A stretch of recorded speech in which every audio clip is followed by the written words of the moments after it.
चलिए, ये class 11th की केमिस्ट्री क्लास है। इसमें हम जो लेसन देख रहे हैं, तत्वों का वर्गीकरण तथा गुणधर्मों की आवर्तिता, classification of elements and periodicity of properties.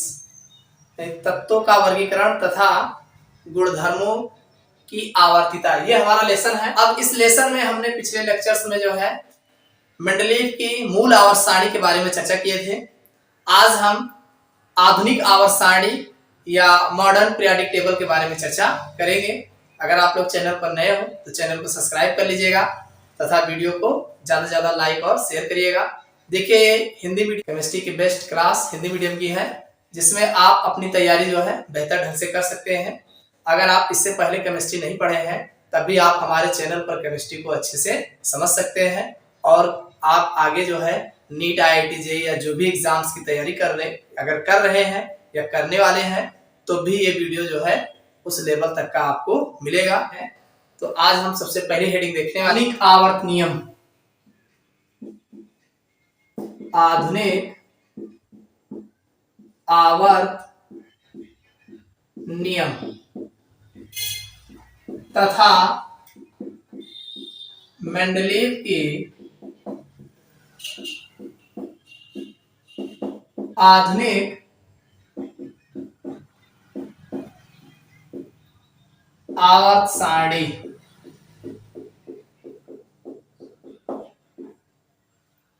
आधुनिक आवर्त सारणी जिसे modern periodic law and Mendeleev modern periodic table कहा जाता है। तो आधुनिक आवर्त नियम क्या है, इसके बारे में चर्चा करेंगे तथा मेंडलीव, इसी को जो है मेंडलीव की आधुनिक आवर्त सारणी भी कहा जाता है। Modern periodic table and Mendeleev's modern periodic table, यानी मेंडलीव की ही आवर्त सारणी है, बस इसमें थोड़ा से परिवर्तन किया गया है और इसको आधुनिक रूप दे दिया गया है, तो इसीलिए इसको मेंडलीव की आधुनिक आवर्त सारणी कहा गया है। जब मेंडलीव की आवर्त सारणी बनाई गई थी सबसे पहले, तो वो जो है परमाणु भारों के बढ़ते हुए क्रम में बनाया गया था।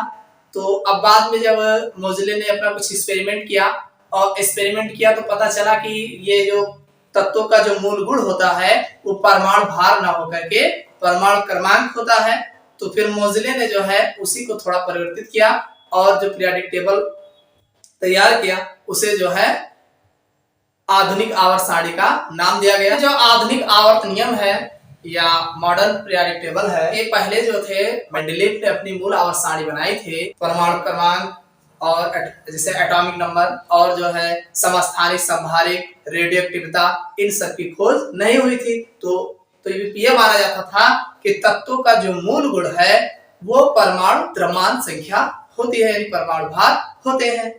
तो आधुनिक परमाणु संरचना, यानी बाद में पता जब परमाणु संरचना की खोज हुई, आधुनिक परमाणु संरचना की खोज हुई, रेडियोएक्टिविता की खोज हुई, समस्थानिक और संभारिकों की खोज हुई, तो इससे यह पता चला कि तत्वों का मूल लक्षण परमाणु भार न होकर के परमाणु क्रमांक होता है।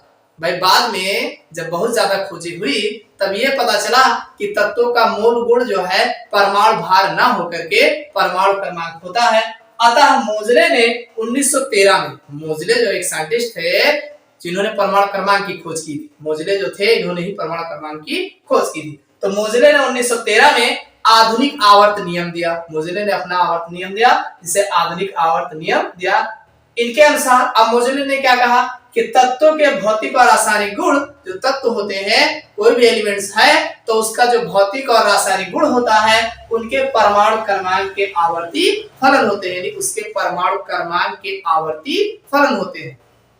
कहने का मतलब ये है कि अगर तत्व को हम जो है परमाणु क्रमांक के बढ़ते हुए क्रम में रखें तो एक नियमित अंतर के बाद एक नियमित क्रम में नियमित अंतर के बाद नए गुण वाले तत्व जो है आते रहते हैं।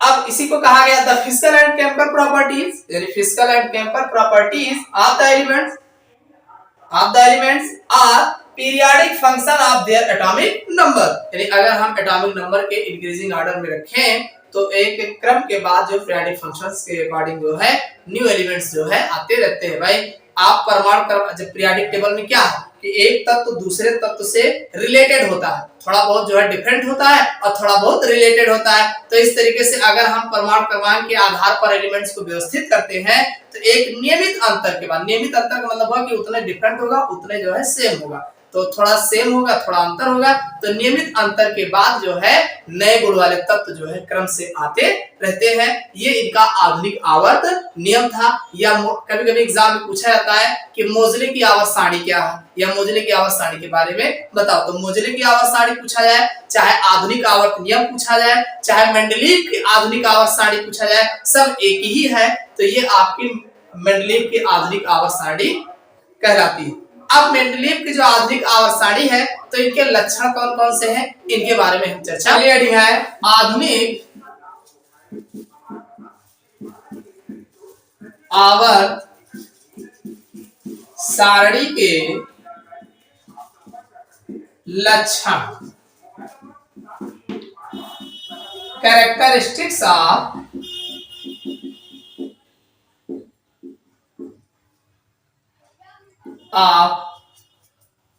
Modern periodic table.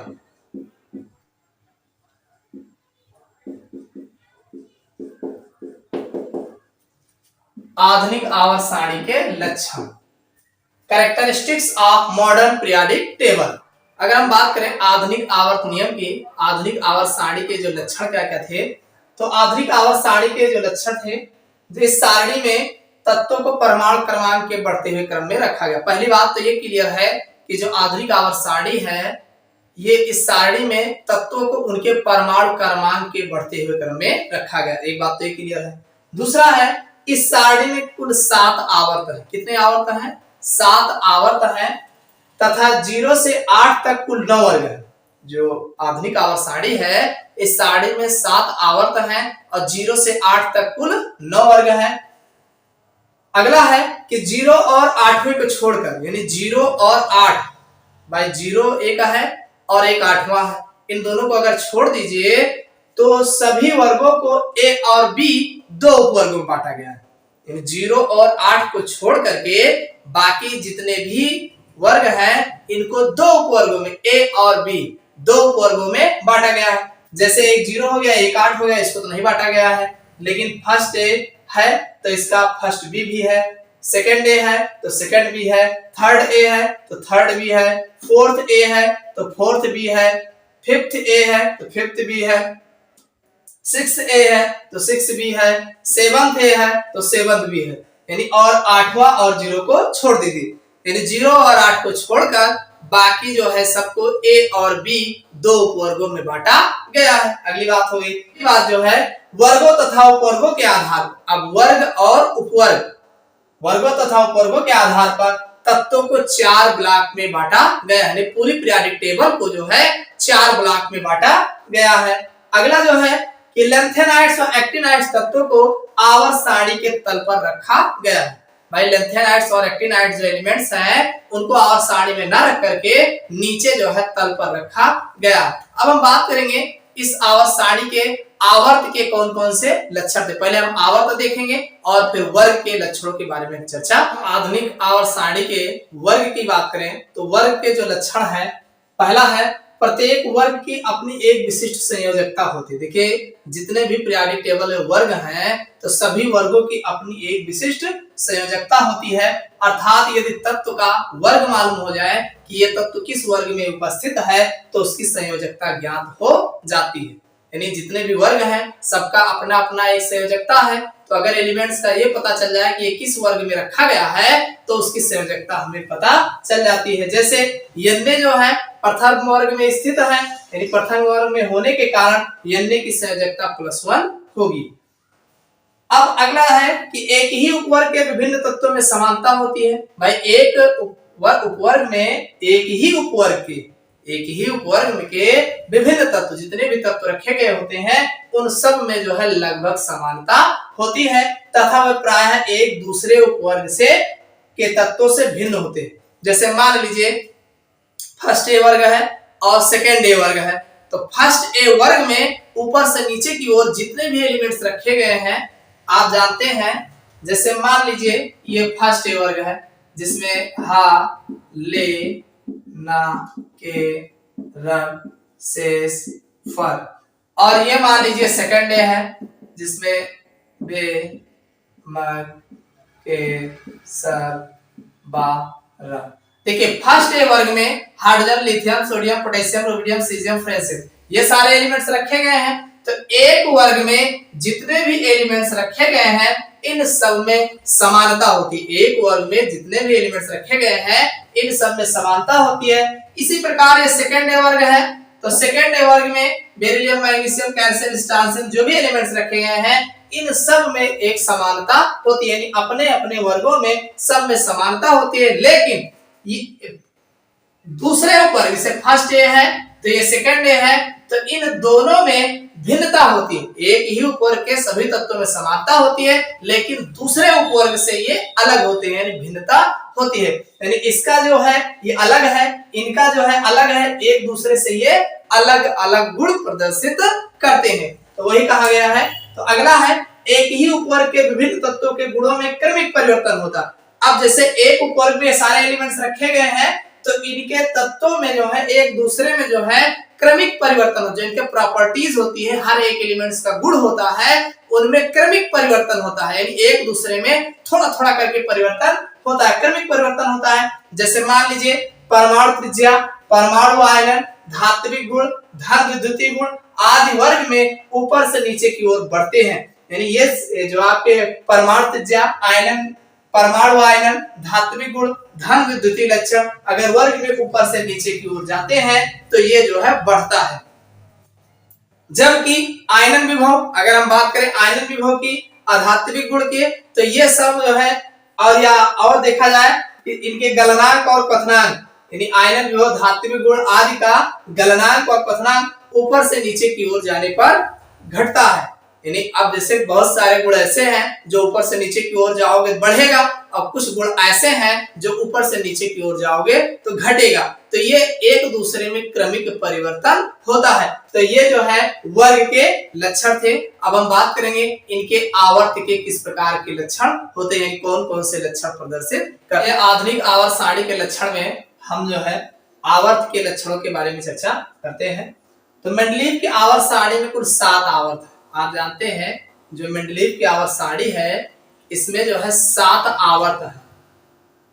1 से 3 तक को लघु आवर्त, इसमें जो आपका पहला और दूसरा और तीसरा ये 1 से 3 तक है तो लघु आवर्त कहते हैं। और पहले आवर्त में सिर्फ 2 तत्व हैं। आप जानते हैं जो पहला आवर्त है इसमें केवल 2 एलिमेंट्स उपस्थित होते हैं और दूसरे व तीसरे आवर्त में 8 तत्व होते हैं। भाई पहले आवर्त में केवल 2 एलिमेंट्स हैं, दूसरे और तीसरे आवर्त में 8 तत्व होते हैं। चौथे तथा पांचवें आवर्त को दीर्घ आवर्त कहते हैं। भाई चौथे और पांचवें आवर्त को दीर्घ आवर्त कहते हैं। और चौथे और पांचवें आवर्त में जो है 18 तत्व होते हैं। चौथे और पांचवें आवर्त में 18 तत्व होते हैं। और छठा आवर्त जो है इसमें 32 तत्व उपस्थित है। छठे आवर्त में 32 तत्व उपस्थित है तथा 7वां आवर्त जो है वो अभी अपूर्ण है। भाई पहले आवर्त में 2 तत्व हो गए, दूसरे और तीसरे आवर्त में 8 तत्व हैं, चौथे और पांचवें तत्व आवर्त में 18 तत्व हैं, छठे आवर्त में 32 तत्व हैं, 7वां अभी अपूर्ण ही है। तो इस तरह से 1 से 7 आवर्त जो है आपको देखने को मिलेंगे। अब बात यह है कि द्वितीय व तृतीय आवर्त में एक विकर्ण संबंध होता है। द्वितीय व तृतीय आवर्त में दूसरा आवर्त जो है और तीसरा आवर्त जो है, भाई दूसरा और तीसरा आवर्त में एक दूसरे में विकर्ण संबंध होता है। यानी तिरछे में जो लिखे रहते हैं उनमें एक दूसरे में विकर्ण संबंध होता है, इसको जाने रहिएगा।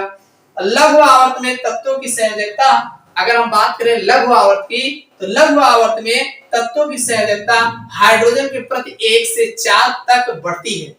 लघु आवर्त में तत्वों की जो संयोजकता होती है अगर हम हाइड्रोजन के प्रति देखें तो 1 से 4 तक बढ़ती है, फिर आगे 1 तक घटती है। लेकिन अगर हम ऑक्सीजन की बात करें तो ऑक्सीजन की जो संयोजकता है 1 से 7 तक बढ़ती है। अब जैसे एग्जाम्पल अगर देखा जाए तो वर्ग संख्या फर्स्ट सेकंड थर्ड 4 5 6 7 वर्ग है। अब इसमें संयोजकता अगर देखा जाए तो 1 2 3 4 भाई 1 से 4 तक जो है बढ़ेगी और 3 से फिर घटेगी 3 2 1।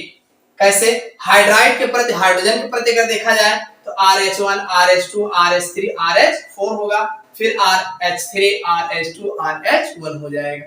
अगर हम ऑक्साइड के प्रति देखा जाए, ऑक्सीजन के प्रति देखा जाए, अगर इसकी संयोजकता की बात करें तो यहाँ पर इसका 1 बनेगा। भाई ऑक्सीजन का 2 होता है, 2 एल्किल समूह लगा है तो 1 बनेगा।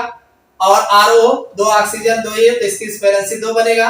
यहाँ पर 3 दूनी 6 का आधा 3 हो जाएगा या 3 हो जाएगा। और यहाँ पर 2 दूनी 4 तो R की वैलेंसी 4 हो जाएगी। और यहाँ पर 5 दूनी 10 10 का आधा 5 हो जाएगा। 3 दूनी 6 R लगा है इसलिए R की वैलेंसी 6 होगी।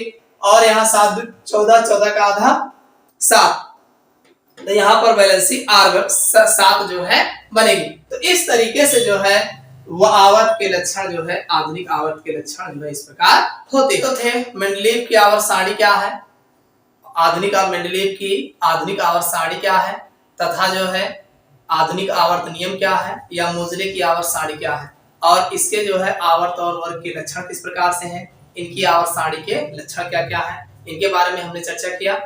अब अगले क्लास में हम दीर्घाकार आवर्त सारणी देखेंगे। और दीर्घाकार आवर्त सारणी देखने से पहले हम जो है हम पीरियोडिक टेबल जो है आपको बनाना सिखाएंगे। तो अगले क्लास में हम पीरियोडिक टेबल का जो है निर्माण करेंगे। आपको इतना इजी तरीके से बताएंगे कि आप पीरियोडिक टेबल जो है आसानी से बना ले जाओगे। तो इस क्लास में बस इतना है। अगर वीडियो पसंद आया हो तो लाइक करना मत भूलिए।